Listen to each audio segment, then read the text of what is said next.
Hi, I'm Butch Vig. I am a producer, musician, and songwriter. I have worked with the Foo Fighters, Green Day, and am currently working on a new Garbage record, and I also play drums with the Garbage. This is Billy Bush. He is an engineer who I work with on other projects and also our primary engineer in Garbage and also our main production head when we go on tour. And I work as a producer, engineer, and mixer. I've worked with Neon Trees, The Naked and Famous, The Boxer Rebellion, Foster the People, Garbage, of course. He's always in Garbage. You're stuck in Garbage. You're a lifer in Garbage. I'm in the garbage zone. I met Billy Bush when he came on board for the first Garbage tour.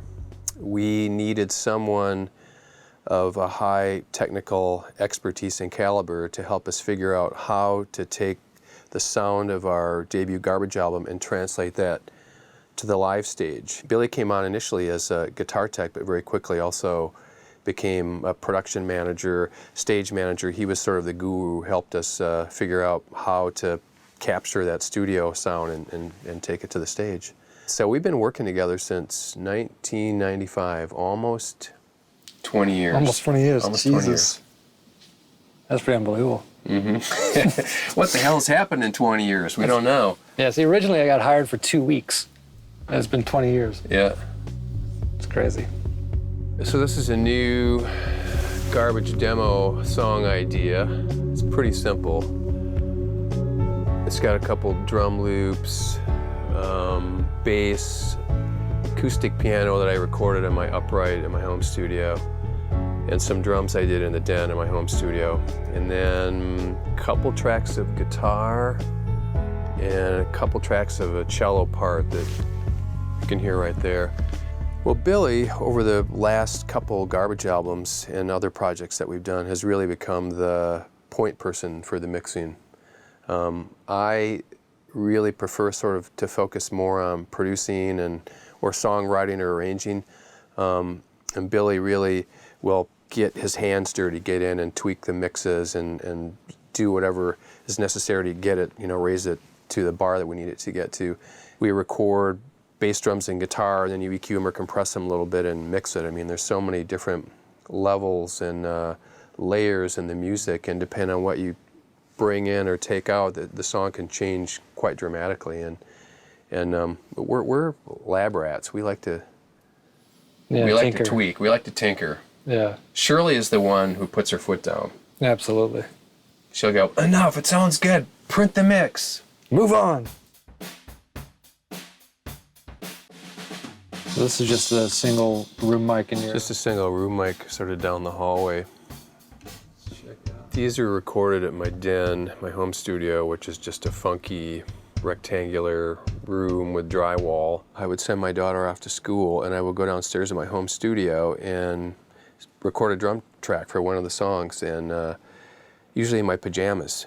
And I had a real dead simple setup, kick, snare, rack, and floor, and sometimes I would just record kick and snare, 2 overheads, and then I'd have a room mic set up back down the hallway.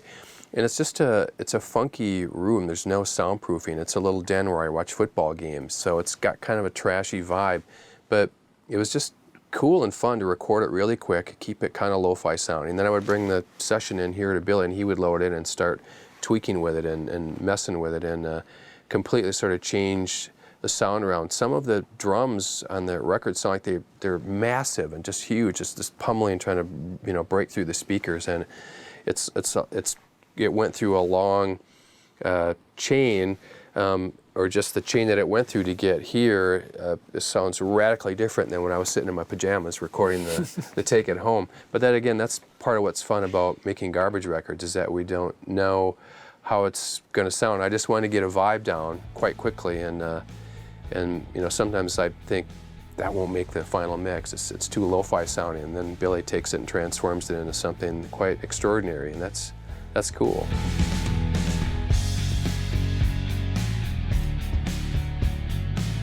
We have always layered the Garbage records, and there's usually multiple drum takes, some that are programmed, some that are live performances.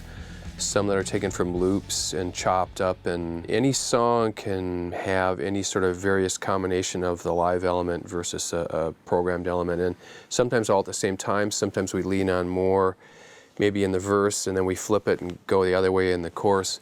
And we use a lot of filters, a lot of EQing, like to saturate buses, to bring out some harmonic distortion in the drums. We just want it to sound interesting, especially over the course of a song, that if it's just one sound, at least for me, that's my ADD coming in, I guess. If it sounds the same way all the way through, I get bored.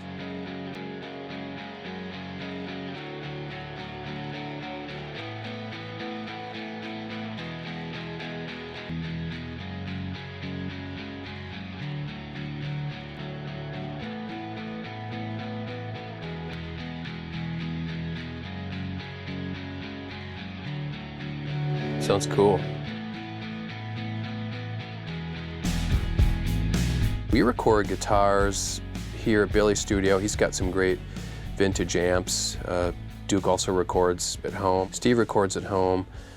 I record at home. I've got a couple small amps, and also I'll just use a pod. But there are probably some garbage songs in the past that have somewhere close to 100 guitar tracks. I think the key to a lot of garbage songs is how we treat them using stereo placement and where they're playing, on the neck of the guitar, what range they're playing in, and then also we filter and EQ a lot, especially when there's a lot of guitar parts. You try to find what the essential part, where the area is where the note or the part is coming through, and then focus the EQ on that, and then usually try to emphasize that if it's in the highs or the mids or the upper bass, and push that, and then cut out the other frequencies. If you solo it up by itself, it usually doesn't sound very good, but when you put it back in the mix with everything, it can sound big and full, and yet it's only taking up a small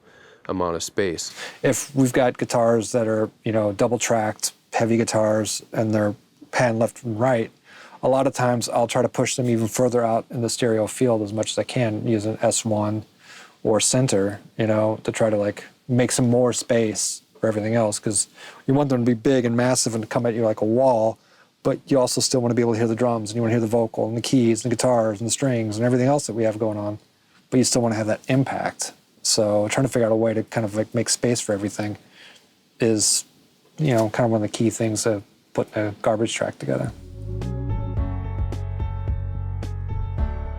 One of the key things I think for the garbage vocal sound, obviously, is Shirley. It's she's got an incredible voice, a very unique voice, and Butch has one of the best vocal microphones I've ever used. This Elam 250 from 1950. 1957, I think. Yeah. 1959. It's definitely from the 50s. Yeah, and it's an amazing microphone, and when she sings into it, it's just it's instant magic. From that point on, it's all about how are we going to do something else to the vocal to make it be interesting. When we stack a bunch of vocals up, or when we decide okay, well, the chorus needs a complete scene change, so it needs to sound different, what are we going to do?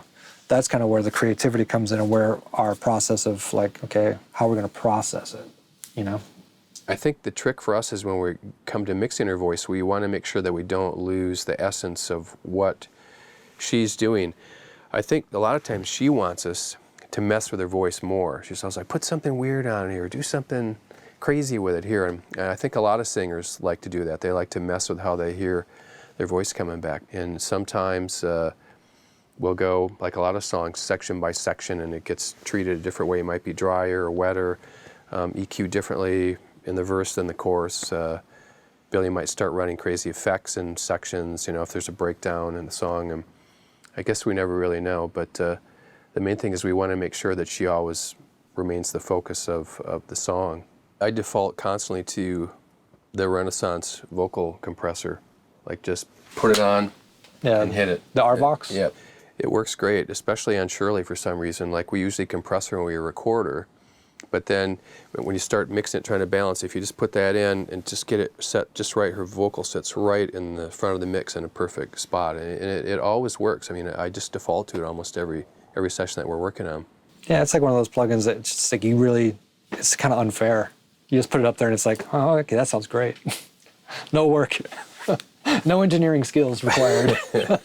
A lot of the tools, like the C6, the C4, the C1, the L1, all are, tools which are amazing tools to fix problems and make things sound better. I love a lot of the signature plugins just for like being able to like quickly, okay, I've got this thing, I need to see what it's going to sound like. I'll toss the CLA vocal on there real quick to get a professional vocal sound in 2 seconds. Whenever Waves comes out with a new plugin, I'm always very interested to see what it is that they're trying to accomplish, because I feel like they think outside the box in ways that a lot of companies don't. When they go to model something or create something, it's a tool that seems to be a very musical tool and a very useful tool.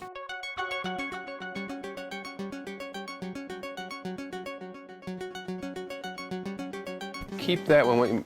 There was a nice section there that was kind of cool. Yeah. And maybe just make a duplicate and let's try, mute that one, then bring up another one. We'll try some more, just some different sounds here. Try something lower. Yeah, try some other sounds here.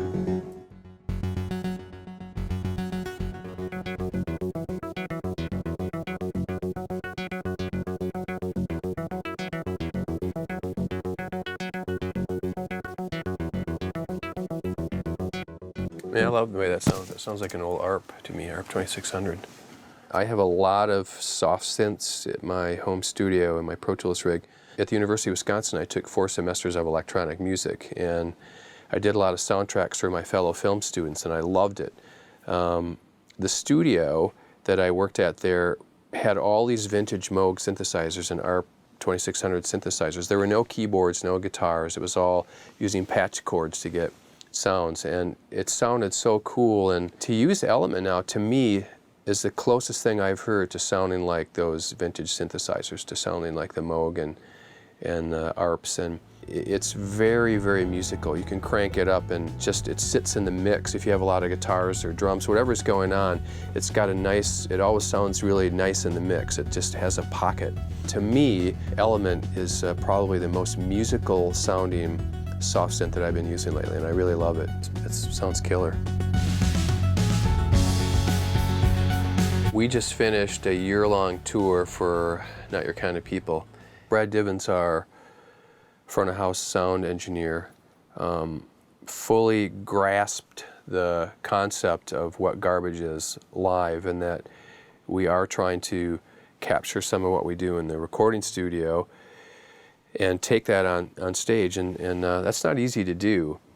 A lot of processing in the front of house in order to sort of get close to what we sound like on stage, to get close to what it sounds like on record. Yeah, I mean, it's obviously such a different world, the live thing. Like, all the elements are different. Like, the vocal microphone's different. The way the drums are recorded, or mic'd, is totally different. But there has definitely been a little sort of crossing of paths when we've tried to come up with, okay, this is a really signature sound.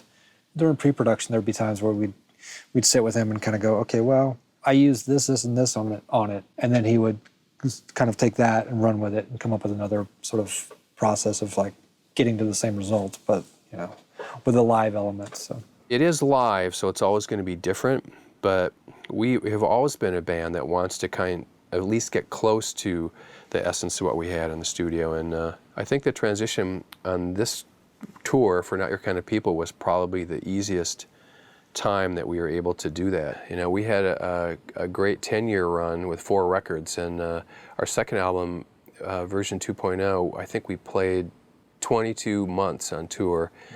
And it was, a really well-received album. We got a Grammy Album of the Year nomination, went to the Grammys and got to sit right in the front row next to Lauryn Hill, which is pretty cool.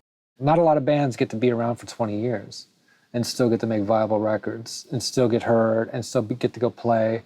And, it's a real sort of honor and, an incredibly fun thing to be a part of, to watch a band like be able to have a really long career with fans that care, 20 years down the road. We're coming up on our 20th anniversary. We're working on a box set and some special things that we want to release for the 20th of our debut album. We can't believe that we have had a career this long. And the reason for that is that we have a hardcore fan base who has supported us and allowed us to do that. So we have immense love for all garbage fans out there.